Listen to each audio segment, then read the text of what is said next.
آپ نے سنا ہوگا حضور نے سورہ رحمان کے بارے میں فرمایا ہے، سورۃ الرحمن عروس القرآن، یہ سورہ رحمان جو ہے یہ قرآن کی دلہن ہے۔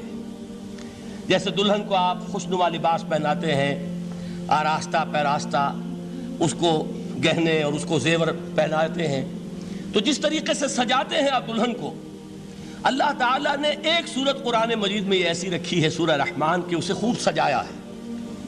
اس میں الفاظ کا در و بست، اس کا اپنا ایک ڈیوائن میوزک ہے۔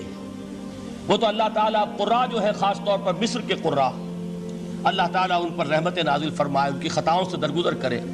جس طرح قرآن کے انٹرنسک میوزک کو انہوں نے واضح کیا ہے۔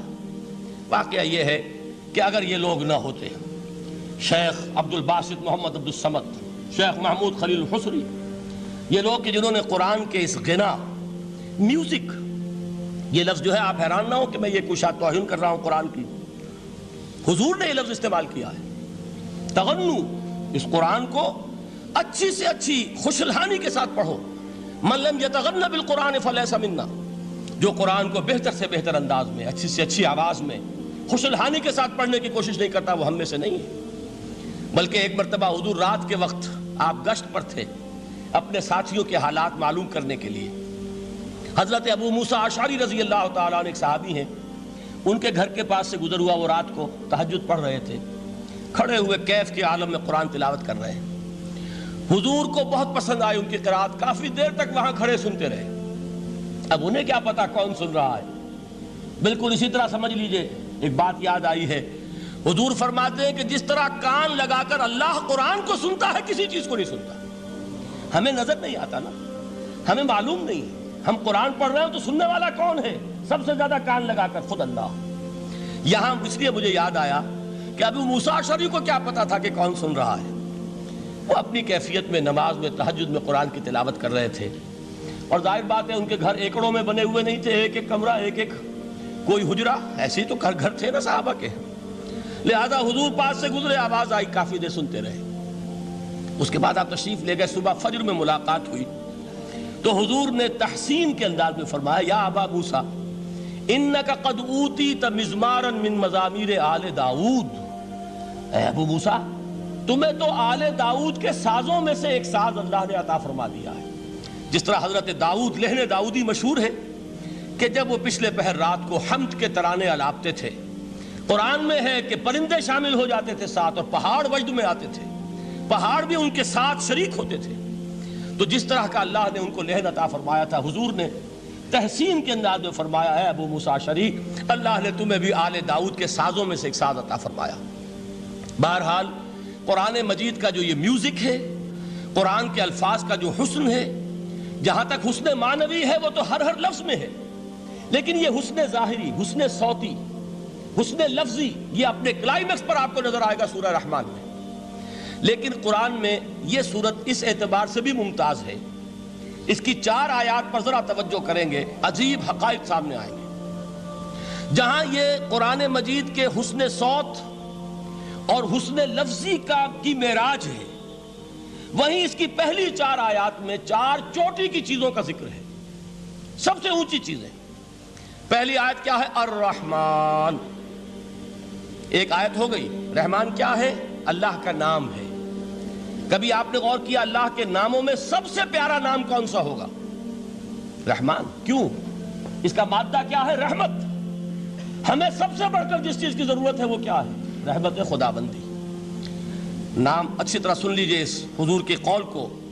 حضور فرماتے کوئی شخص جنت میں مجرد اپنے عمل کی بنیاد پر داخل نہیں ہو سکے گا جب تک کہ رحمت خداوندی دستگیری نہ کرے۔ کسی صحابی نے بڑی ہمت اور جرأت کا ثبوت دیا کہ پوچھ لیا، کیا حضور آپ بھی؟ جب آپ نے فرمایا کوئی شخص داخل نہیں ہو سکتا جنت میں محض اپنے عمل کی بنیاد پر جب تک کہ رحمت خداوندی جو ہے وہ دستگیری نہ فرمائے۔ پوچھا گیا کیا آپ بھی؟ آپ نے فرمایا ہاں میں بھی۔ آپ انداز کیجئے کہ اگر محمد الرسول اللہ بھی رحمت خداوندی کے ضرورت مند ہوں تو تاب دیگراں چہ رسد، ہماری تو سب سے بڑی ضرورت رحمت خداوندی ہے۔ اب یہ رحمت جو ہے قرآن مجید میں اللہ تعالیٰ کی یہ شان 2 الفاظ کے ذریعے سے آتی ہے، رحیم اور رحمان، اور کوئی مادہ نہیں ہے جس سے 2 نام بنتے ہوں اللہ کے۔ لیکن یہ مادہ ہے واحد رحمت کا کہ جس سے رحمان بھی ہے رحیم بھی ہے. رحیم صفت مشبہ ہے، رحمت دائم ہو جائے گی، مستقل ہوگی تو رحیم کہیں گے.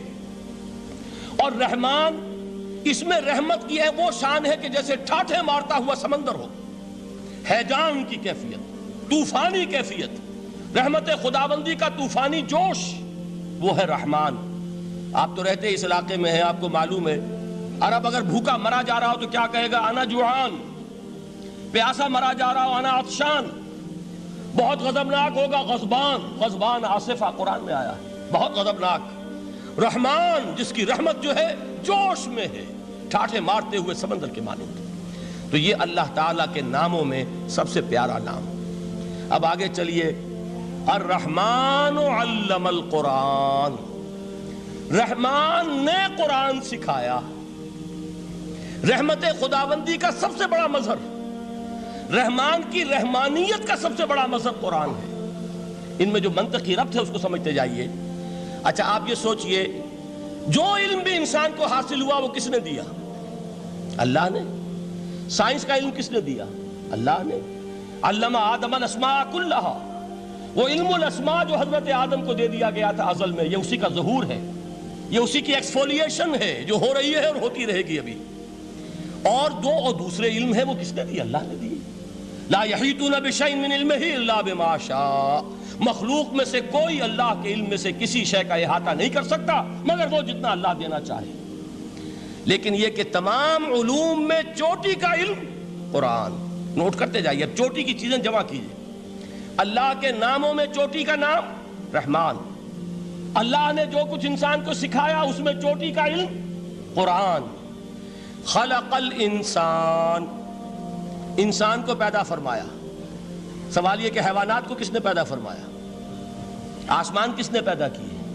زمین کس نے پیدا کی؟ فرشتے کس نے پیدا کیے؟ کیا مطلب خلق الانسان؟ اس کی تمام مخلوقات میں اس کا کلائمیکس، اس کی تخلیق کی معراج، اس کے تخلیق کا نقطہ عروج انسان ہے. یہ ہے کہ جو مسجود ملائک بنا ہے. وَلَقَدْ كَرَّمْنَا بَنِي آدَمَ وَحَمَلْنَاهُمْ فِي الْبَرِّ وَالْبَحْرِ وَرَزَقْنَاهُمْ مِنَ الطَّيِّبَاتِ وَفَضَّلْنَاهُمْ عَلَى كَثِيرٍ مِّمَّنْ خَلَقْنَا تَفْضِيلًا. تو تخلیق